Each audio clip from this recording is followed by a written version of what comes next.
La noche caía sobre Ciudad de México como un manto pesado, cargado de humedad y smog. Las luces de la colonia Polanco comenzaban a encenderse una por una mientras Roberto Mendoza ajustaba el espejo retrovisor del Mercedes-Benz negro. Llevaba 7 años trabajando como chofer personal de don Ernesto Valenzuela, un empresario cuyo nombre se susurraba con respeto y temor en los círculos más oscuros de la capital.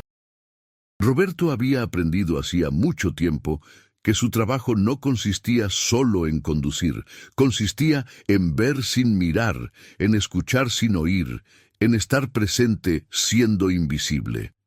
Aquella noche de octubre, don Ernesto tenía una reunión en una residencia privada en Las Lomas. «Espérame afuera», había dicho con su voz grave mientras se ajustaba el Rolex de oro. «Puede que tarde un par de horas». Roberto asintió como siempre. Estacionó el vehículo frente a la reja de hierro forjado de la mansión y se dispuso a esperar. Eran las 9 de la noche. A las 11, Roberto comenzó a sentir una ligera inquietud. Encendió un cigarro, el humo escapando por la ventana apenas entreabierta. Las calles estaban inusualmente silenciosas para ser viernes. Si estás viendo esto, déjanos en los comentarios desde qué parte del mundo nos acompañas y no olvides suscribirte para más historias como esta. A la medianoche, la inquietud se había transformado en preocupación. Roberto marcó el celular de don Ernesto, directo al buzón de voz. Volvió a intentar 5 minutos después. El mismo resultado. Se bajó del auto, caminó hasta la reja y tocó el timbre. Nadie respondió. La mansión permanecía en completo silencio, apenas iluminada por unas cuantas luces exteriores que creaban sombras alargadas sobre el jardín perfectamente cuidado. «Tranquilo», se dijo a sí mismo. «Don Ernesto sabe cuidarse solo». Pero había algo en el aire, una tensión que no podía explicar, que le erizaba la piel. Volvió al auto y decidió esperar. No era la primera vez que el jefe se demoraba más de lo esperado. La 1 de la madrugada llegó con un viento frío que hacía crujir las ramas de los árboles. Roberto había intentado llamar 6 veces más. Nada. Consideró tocar la reja nuevamente, pero algo lo detenía. Un instinto primitivo, una voz interior que le advertía que no se involucrara más de lo necesario. En este trabajo, la curiosidad podía ser mortal. A las 2:30, un auto pasó lentamente frente a él. Roberto lo observó por el espejo lateral. Un Suburban negro con vidrios polarizados. El vehículo aminoró la velocidad frente a la mansión. Se detuvo por unos segundos que parecieron eternos y luego continuó su camino. Roberto sintió cómo el sudor le corría por la espalda a pesar del frío. Conocía ese tipo de autos. Conocía lo que significaban. Las 3 de la mañana, las 4, las 5. Roberto no había cerrado los ojos. Cada músculo de su cuerpo estaba tenso, alerta. Había tomado ya media cajetilla de cigarros. Su mente giraba entre escenarios. ¿Debía irse? ¿Debía llamar a alguien? ¿A quién? Don Ernesto era extremadamente celoso de su privacidad. Si todo estaba bien y Roberto había causado algún tipo de alarma innecesaria, las consecuencias serían severas. Finalmente, los primeros rayos del sol comenzaron a teñir el cielo de un naranja pálido. La ciudad despertaba poco a poco. El sonido lejano de un camión de basura, los pájaros comenzando su canto matutino, el rumor cada vez más intenso del tráfico en Reforma. Roberto se frotó los ojos cansados y tomó una decisión. Se bajó del Mercedes, sus piernas entumecidas, protestando después de tantas horas sentado. Caminó hasta la reja con paso decidido. Esta vez no tocó el timbre. Empujó suavemente la puerta de hierro y, para su sorpresa, cedió. No estaba cerrada con llave. Su corazón comenzó a latir con fuerza. Esto no era normal. Nada de esto era normal. Don Ernesto Llamó con voz baja al entrar al jardín. El silencio fue su única respuesta. Avanzó por el camino de piedra hacia la entrada principal de la mansión. La puerta de madera tallada estaba entreabierta. Un escalofrío le recorrió la columna vertebral. «¿Don Ernesto?», repitió, esta vez un poco más alto. Empujó la puerta y entró. El recibidor era impresionante. Pisos de mármol, una escalera curva que subía al segundo piso, un candelabro de cristal que colgaba del techo alto. Pero lo que captó su atención fue el silencio. Un silencio absoluto, antinatural, como si la casa misma estuviera conteniendo la respiración. Avanzó con cuidado, sus zapatos haciendo eco en el mármol. Pasó por una sala con muebles cubiertos por sábanas blancas. Luego, un comedor formal con una mesa para 12 personas. Todo estaba impecablemente ordenado, pero había algo extraño. Polvo. Una fina capa de polvo cubría las superficies, como si nadie hubiera estado aquí en semanas. «¿Hola?», llamó nuevamente. «¿Hay alguien aquí?». Nada. Continuó explorando la planta baja. Una cocina enorme, pero evidentemente sin uso reciente. Un estudio con estanterías llenas de libros. Un baño de visitas. Ninguna señal de don Ernesto ni de nadie más. Subió las escaleras con cautela. El segundo piso tenía un largo pasillo con varias puertas a ambos lados. Comenzó a abrirlas una por una. Habitaciones vacías, baños vacíos. Al final del pasillo, una puerta doble de madera oscura. La abrió lentamente. Era la habitación principal. Una cama king size sin hacer, las sábanas revueltas, ropa tirada sobre una silla. Esto mostraba señales de uso reciente, a diferencia del resto de la casa. Roberto sintió un nudo en el estómago. Sobre la mesa de noche había un celular. Lo reconoció inmediatamente. Era el de don Ernesto, con su funda de piel café característica. Lo tomó con manos temblorosas. La pantalla se encendió mostrando 53 llamadas perdidas, todas de Roberto. Su mente comenzó a procesar lo que esto significaba. Don Ernesto no había salido de esta casa con su teléfono. ¿Pero dónde estaba? Escuchó un sonido. Venía de abajo, de la planta baja. Pasos. Roberto se quedó completamente inmóvil, conteniendo la respiración. Los pasos se acercaban a las escaleras, despacio, medidos, como si quien fuera que estuviera ahí tampoco quisiera hacer ruido. Roberto buscó desesperadamente un lugar donde esconderse. El armario. Se metió rápidamente entre las prendas de ropa cara que colgaban y cerró la puerta dejando apenas una rendija para poder ver. Su corazón latía tan fuerte que temía que quien fuera que estuviera subiendo las escaleras pudiera escucharlo. La puerta de la habitación se abrió. Roberto tuvo que morderse el labio para no gritar. Era un hombre alto, de unos 50 años, vestido con un traje impecable. Lo que hizo que el terror se apoderara de Roberto fue el arma que llevaba en la mano derecha, una pistola con silenciador. El hombre miró alrededor de la habitación con calma profesional. Sus ojos se posaron en el celular que Roberto había dejado sobre la cama. Caminó hacia él, lo tomó, lo observó por un momento y luego lo guardó en el bolsillo de su saco. Después se dirigió directamente hacia el armario. Roberto cerró los ojos. «Este es el final», pensó. «Voy a morir aquí». Escuchó cómo el hombre abría las puertas del armario, cómo movía las perchas de ropa. Pero entonces, milagrosamente, el sonido de un celular rompió el silencio. El tono de llamada venía del mismo hombre. «¿Sí?», contestó con voz grave. Una pausa. «No, no hay nadie. La casa está vacía». Otra pausa. «El chofer está afuera en el auto. Lleva toda la noche ahí». «Sí, lo tengo vigilado».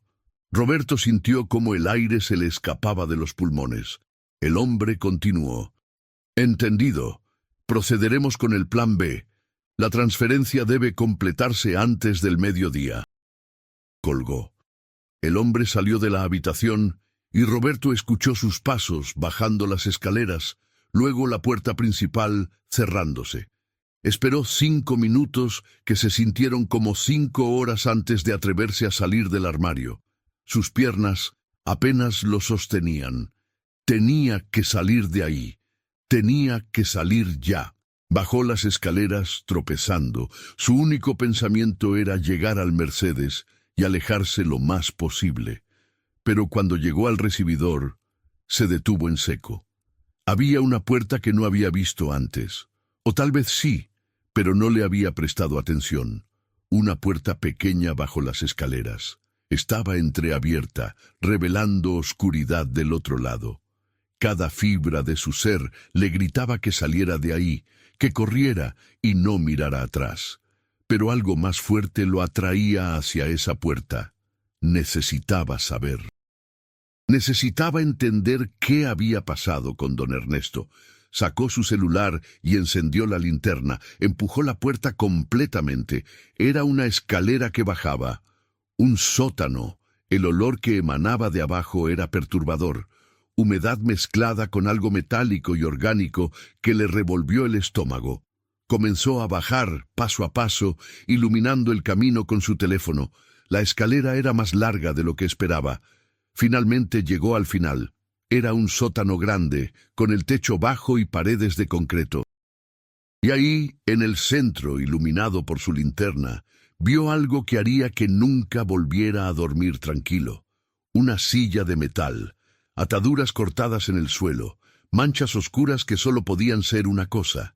Y en la pared del fondo, escrito con lo que parecía ser sangre seca, un mensaje: el que sabe demasiado, deja de existir. Roberto retrocedió, tropezó con el primer escalón y casi cae. Subió corriendo, salió de la casa, cruzó el jardín sin mirar atrás y llegó al Mercedes. Con manos temblorosas metió la llave en el contacto. El motor cobró vida y Roberto pisó el acelerador. Mientras conducía sin rumbo fijo por las calles de la ciudad que comenzaba a despertar, su mente no podía procesar completamente lo que había visto. Don Ernesto no había tenido una reunión de negocios, había sido llevado a esa casa. ¿Por quién? ¿Por qué? ¿Y dónde estaba ahora? Las preguntas se multiplicaban, pero Roberto sabía que buscar respuestas podría costarle la vida. Ese hombre del traje, quienquiera que fuera, había dicho que lo tenía vigilado. ¿Cuánto tiempo llevaba observándolo? ¿Por qué no lo había matado también? Condujo hasta su departamento en la colonia Narvarte, un pequeño apartamento en un edificio de 4 pisos, donde vivía solo desde que su esposa lo había dejado 3 años atrás. Subió las escaleras corriendo y se encerró con llave. Se dejó caer en el sofá, temblando. Su teléfono sonó. Roberto lo miró con horror. Número desconocido. Dejó que fuera a buzón de voz. Segundos después, llegó un mensaje de texto del mismo número. Sabemos dónde vives, Roberto. Sabemos todo sobre ti. No hables con nadie de lo que viste. Si valoras tu vida y la de tu familia, olvida esta noche. Don Ernesto ya no existe, nunca existió. ¿Entendido?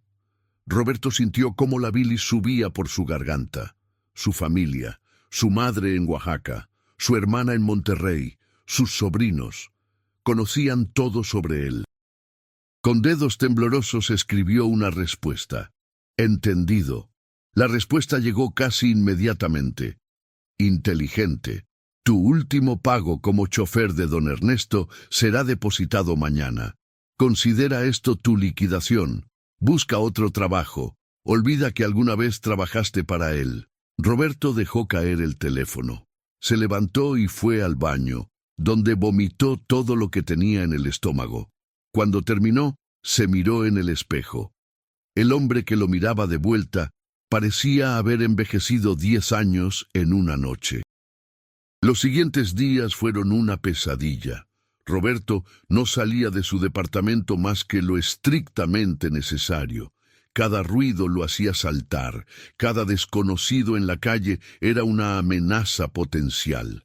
Había desconectado el timbre de su puerta. Apenas comía, apenas dormía, y cuando lo hacía, las pesadillas lo despertaban empapado en sudor. Una semana después de aquella noche, Roberto vio las noticias. Empresario desaparecido, decía el titular. La foto de don Ernesto llenaba la pantalla. Ernesto Valenzuela, reconocido empresario del sector inmobiliario, fue reportado como desaparecido por su esposa hace 3 días. Las autoridades investigan su paradero. Se solicita a cualquier persona con información que se comunique con las autoridades. Roberto apagó la televisión. Su esposa. Don Ernesto tenía esposa. En 7 años trabajando para él, nunca la había mencionado. Nunca la había visto. ¿Cuánto de la vida de don Ernesto era real? ¿Cuánto era una mentira? 2 semanas después, Roberto había conseguido trabajo como chofer de Uber. Necesitaba dinero, necesitaba mantenerse ocupado, necesitaba alguna sensación de normalidad. Pero cada pasajero que subía a su auto podía ser uno de ellos. Cada dirección a la que lo llevaban podía ser una trampa. Una noche recogió a un pasajero en Polanco, un hombre de traje, 50 y tantos años. Roberto sintió cómo se le helaba la sangre. Era él, el hombre de la mansión, el del arma. «Buenas noches», dijo el hombre con voz amable mientras se acomodaba en el asiento trasero. «Al Hotel Presidente, por favor». Roberto apenas pudo articular una respuesta afirmativa. Sus manos temblaban en el volante. Arrancó y comenzó a conducir, rogando internamente que el hombre no lo reconociera. Durante los primeros minutos del trayecto, ninguno de los dos habló.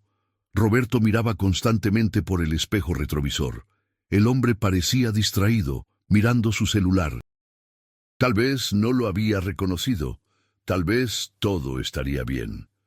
«¿Hace mucho que trabajas como conductor?», preguntó de repente el hombre, levantando la vista de su teléfono. «Un par de semanas», respondió Roberto, intentando mantener la voz firme. «Es un trabajo nuevo para mí». «Ajá», dijo el hombre. «¿Y antes? ¿A qué te dedicabas?». Roberto sintió cómo el sudor le corría por la espalda. «Trabajaba en una empresa privada, como chofer también». «Interesante», murmuró el hombre. Hubo una pausa. «¿Sabes? Tengo muy buena memoria para las caras, y tu cara me resulta familiar». Roberto no respondió. No podía. Su garganta se había cerrado. «De hecho», continuó el hombre con tono casual, «estoy seguro de haberte visto antes. No trabajabas para Ernesto Valenzuela, el empresario que desapareció». Roberto se detuvo en un semáforo en rojo. Sus nudillos estaban blancos de tanto apretar el volante. «No sé de quién me habla, señor». El hombre se rió suavemente.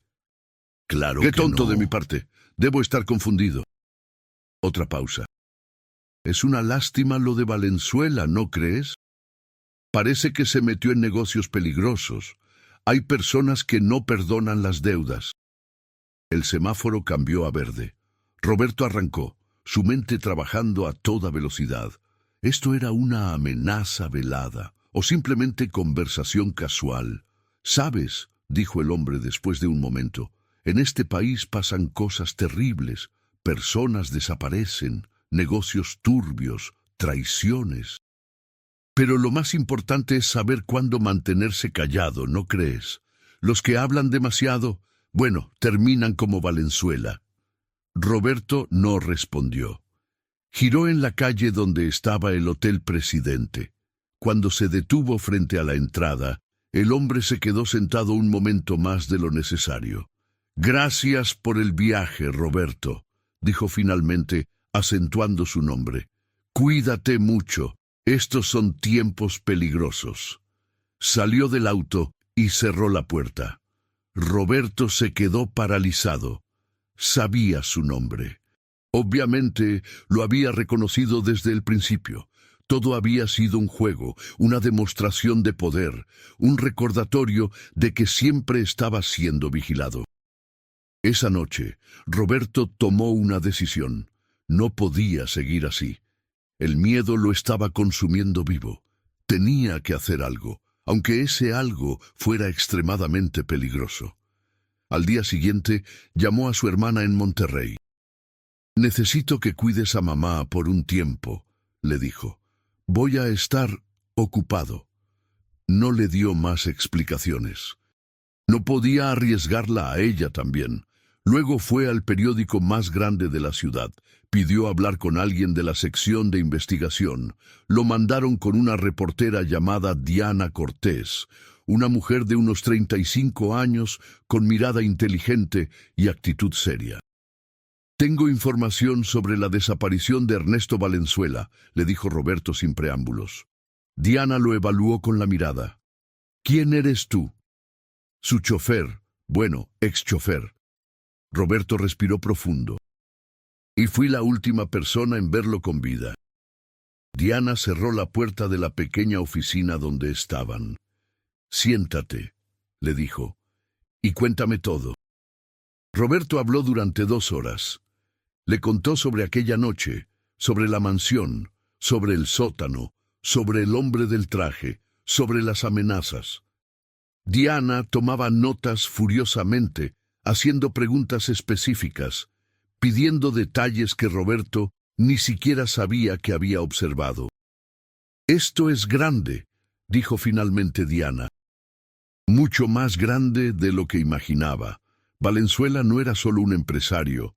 Tenemos información de que estaba involucrado en lavado de dinero para el cártel de Sinaloa. Aparentemente, trató de quedarse con una parte que no le correspondía». Roberto sintió cómo el mundo se inclinaba bajo sus pies.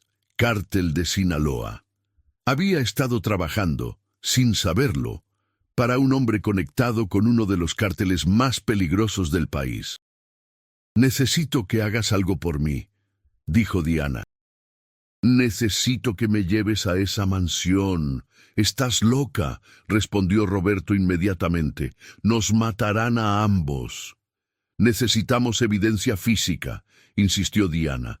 «Tu testimonio no es suficiente. Necesitamos fotos del sótano, muestras de esas manchas para análisis. Es la única manera de que esto salga a la luz». Roberto negó con la cabeza. «No puedo, es demasiado peligroso». «Roberto», Diana se inclinó hacia adelante, «si no hacemos algo, van a salirse con la suya. Valenzuela no fue el primero y no será el último. ¿Cuántas personas más tienen que desaparecer? ¿Cuánto tiempo más vas a vivir con miedo de que un día decidan que sabes demasiado?» Tenía razón. Roberto lo sabía. Vivir con este secreto era una sentencia de muerte a cámara lenta.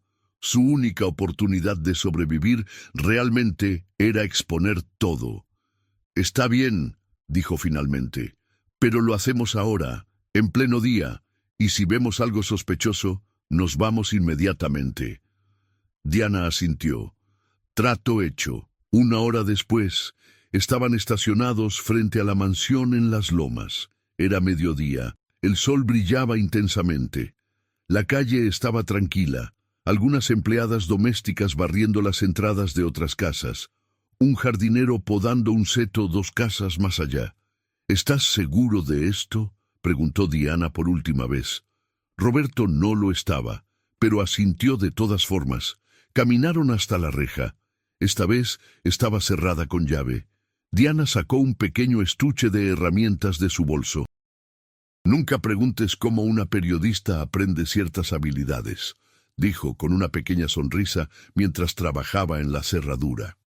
Menos de 1 minuto después, la reja se abrió con un clic suave. Entraron rápidamente y cerraron la reja tras ellos.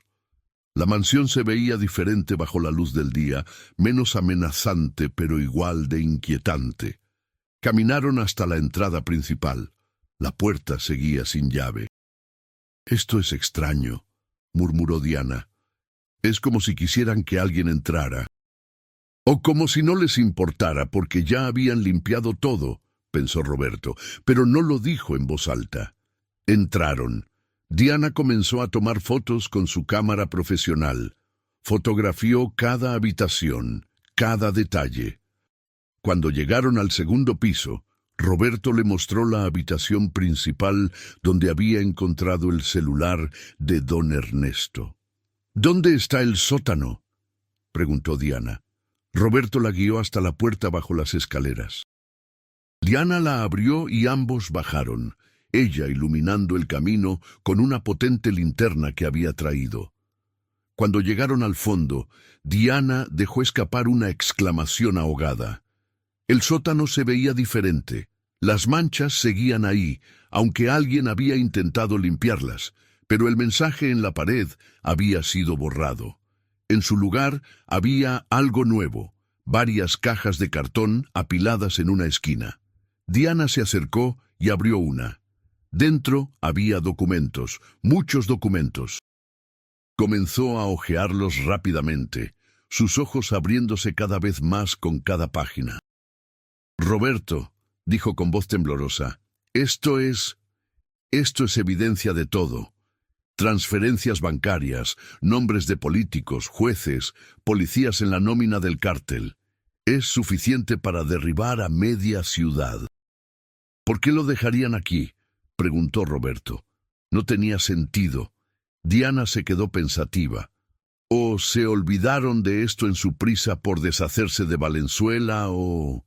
Se quedó callada. ¿O qué? «¿O es una trampa?», terminó Diana justo cuando escucharon el sonido inconfundible de varios autos deteniéndose frente a la mansión. Se miraron con horror. «Tenemos que salir de aquí», dijo Roberto. «Lleva las cajas», ordenó Diana. «Tantas como puedas». Roberto tomó 2 cajas mientras Diana agarraba una tercera. Subieron las escaleras corriendo justo cuando escucharon voces en la planta baja. Hombres, varios, hablando en voz baja pero urgente. No podían salir por la puerta principal. Roberto pensó rápidamente. «Por aquí», susurró, guiando a Diana hacia una ventana en el segundo piso que daba al jardín lateral. La abrió lo más silenciosamente posible. Era una caída de unos 4 metros. «¿Estás loca? No podemos saltar», susurró Diana. «¿Es eso o quedarnos aquí?», respondió Roberto. Los pasos subían ya las escaleras. Diana asintió. Roberto lanzó las cajas primero, cayendo con un ruido sordo sobre el césped. Luego ayudó a Diana a salir por la ventana. Ella se colgó del marco, reduciendo la distancia, y se dejó caer. Roberto la siguió inmediatamente. Aterrizó mal, sintiendo un dolor agudo en el tobillo, pero no había tiempo para eso. Recogieron las cajas y corrieron hacia la reja lateral que dividía esta propiedad de la vecina.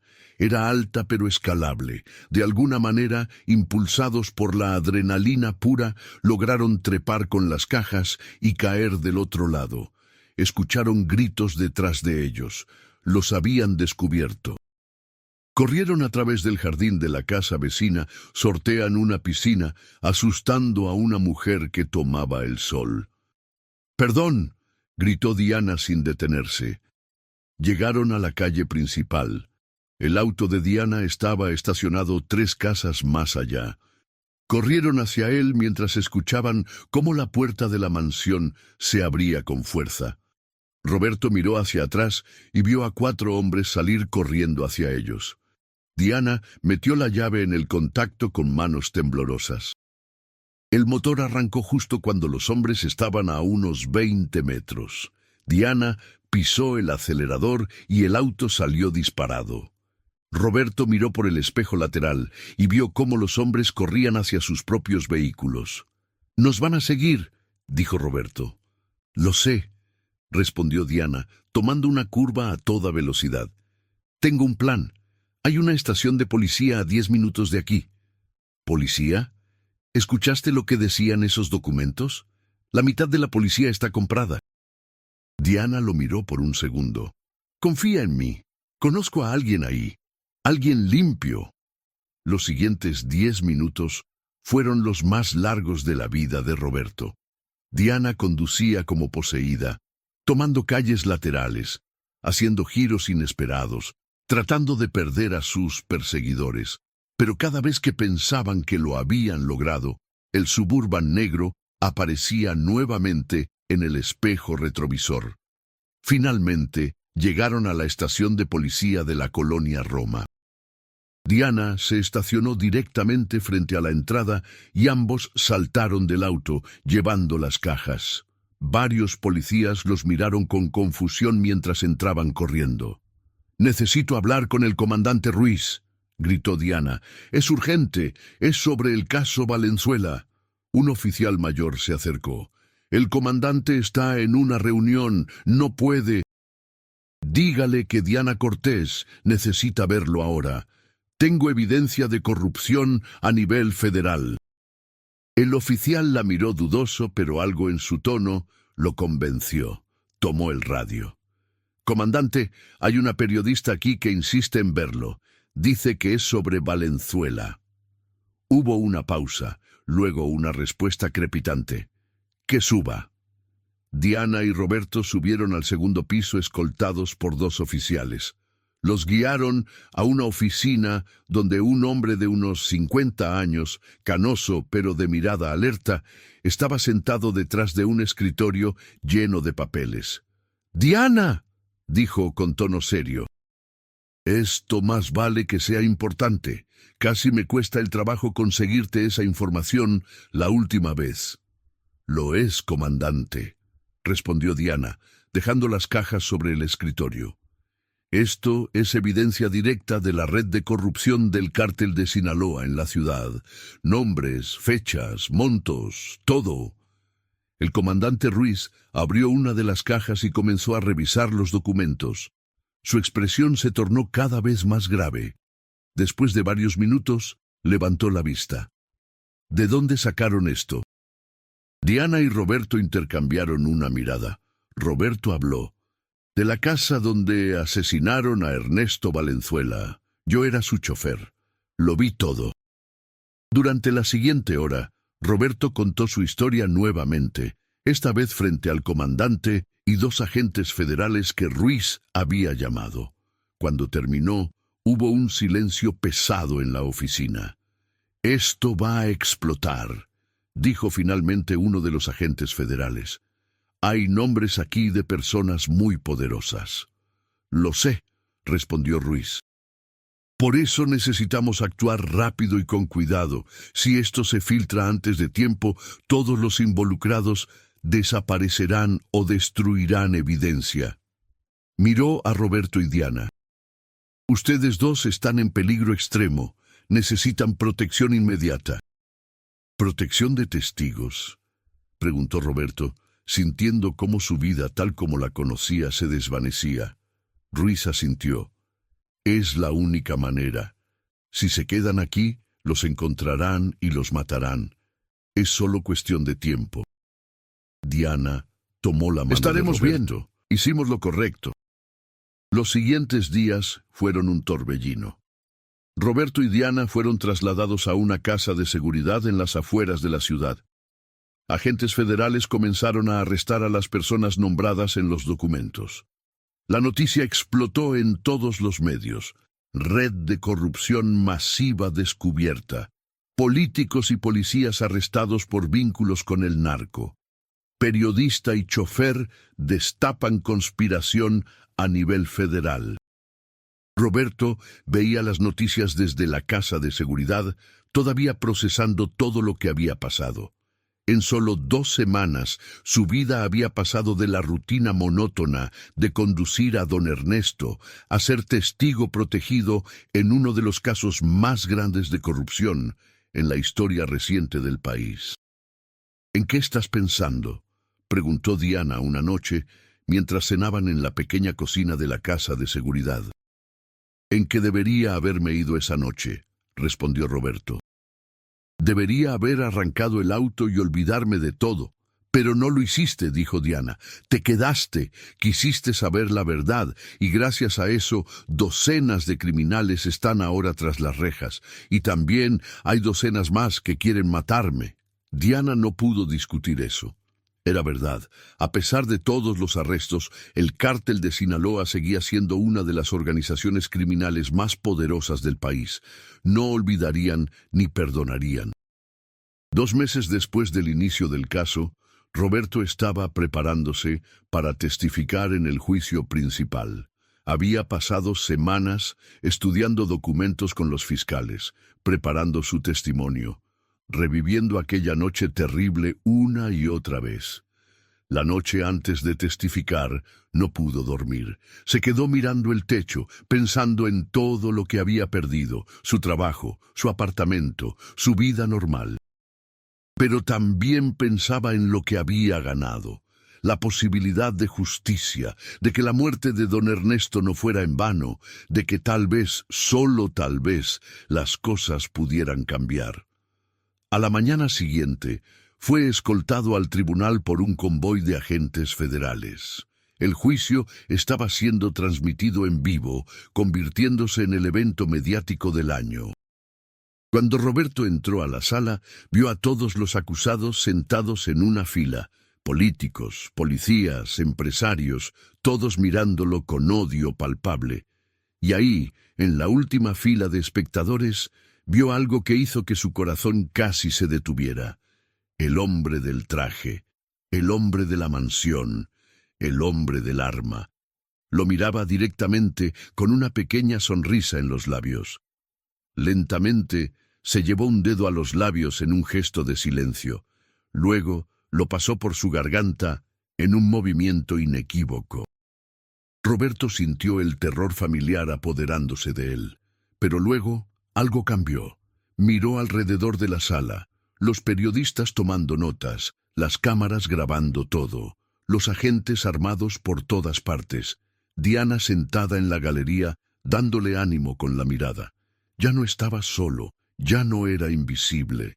Miró directamente al hombre del traje y negó con la cabeza. No, no más silencio, no más miedo. Cuando el fiscal lo llamó al estrado, Roberto se levantó con paso firme. Juró decir la verdad. Y cuando comenzó a hablar, su voz era clara y fuerte.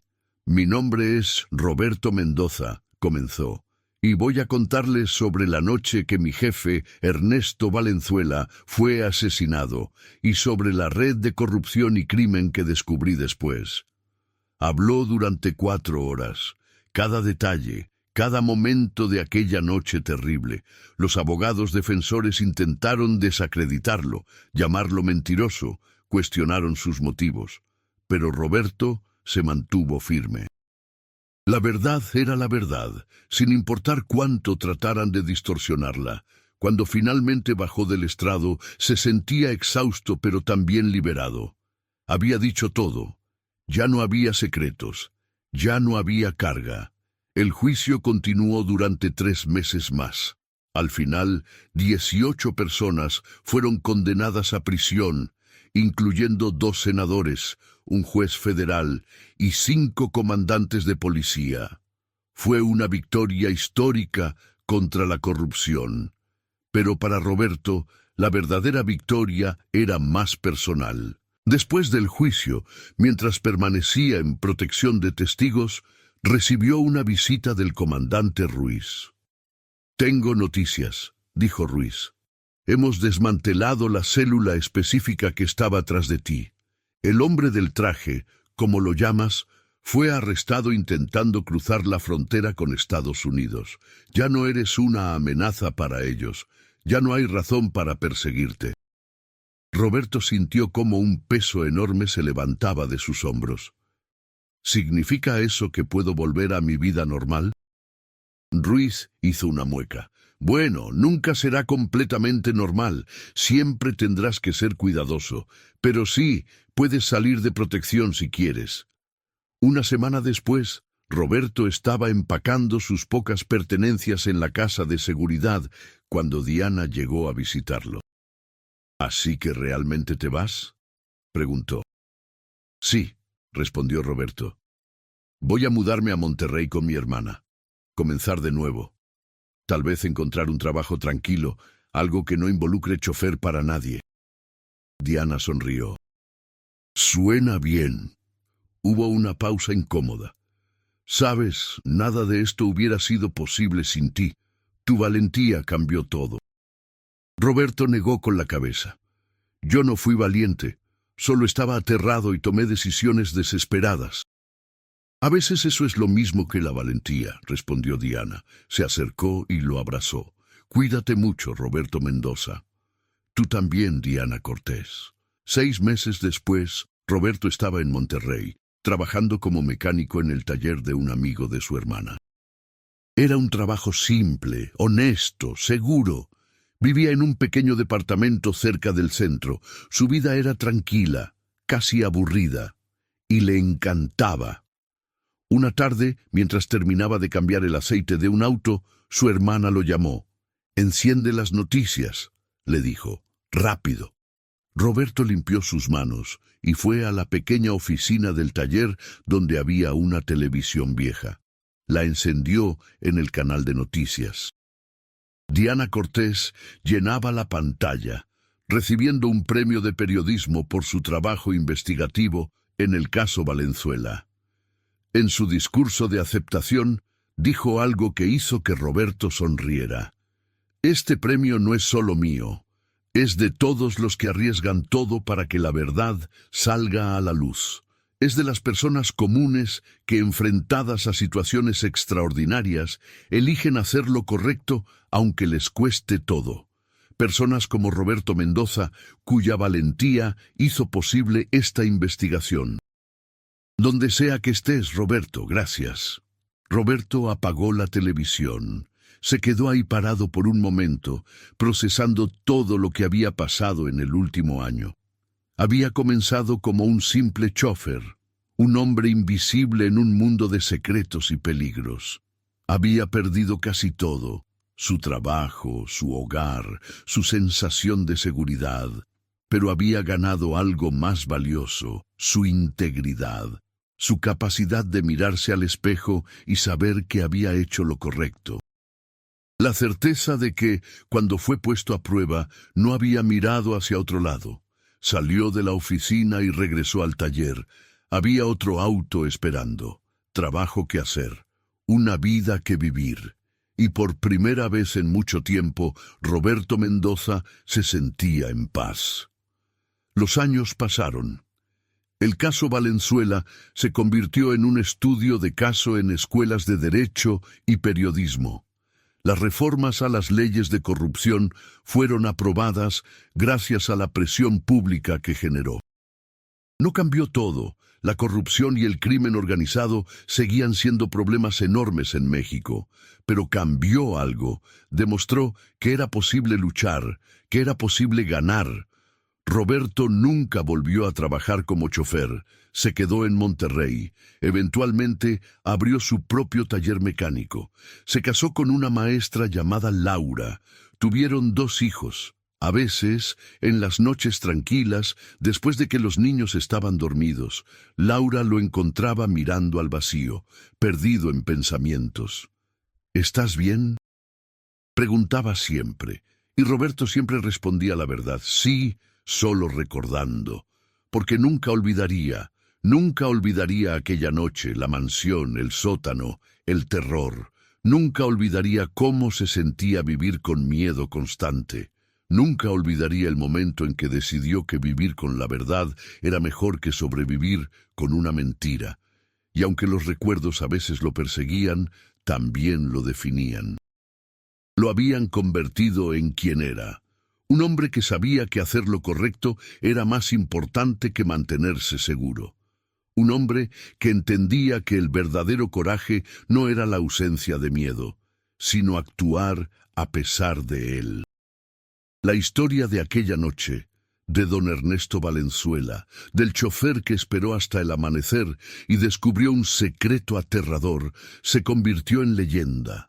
Se contaba en voz baja en bares, se escribía en artículos periodísticos, se estudiaba en universidades. Pero para Roberto no era una historia, era su vida, era su verdad, y había valido la pena cada segundo de terror, cada noche sin dormir, cada momento de duda, porque al final, cuando todo quedó dicho y hecho, Roberto Mendoza podía decir algo que pocos en este mundo podían, que cuando tuvo que elegir entre su silencio y la justicia, eligió la justicia. Y eso, en un país donde el silencio a menudo era la única manera de sobrevivir, era todo.